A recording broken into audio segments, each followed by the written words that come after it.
Qualicum Beach has the oldest population in Canada. The median age here is 67, which means half the town is older than that. That's not an accident. There are a handful of specific reasons people choose this town to grow old in, and they're worth understanding. I'm Jeremy Tom, this is your weekly island update. People have been retiring here since the 1950s, and it's compounded into something pretty unique. The Globe and Mail once called this coast Canada's Riviera, and that's the starting point. We get some of the mildest winters in the country. It rarely stays below freezing, snow doesn't stick most years, and the growing season is long enough to grow things here that won't survive the rest of Canada. If you've dreamed of retiring somewhere you can actually be outside year-round, that's the draw. But the climate is only half of it. The other half is that Qualicum Beach has worked hard to stay exactly what it is. Since the 1980s, the town has used its bylaws and design guidelines to keep out chains, fast food, and high-rises. No golden arches, no towers on the beach. Downtown is almost entirely locally owned,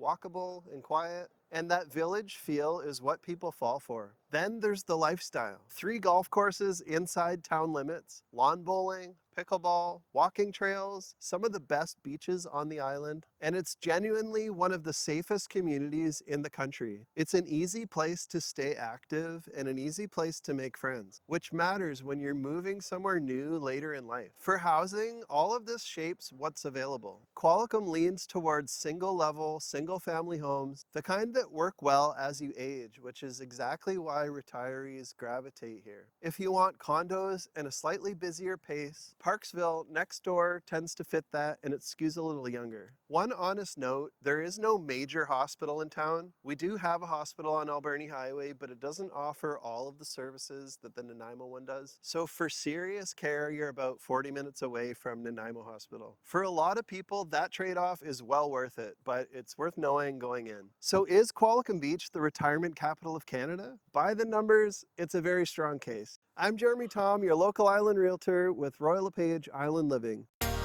Vancouver Island, we're living the dream.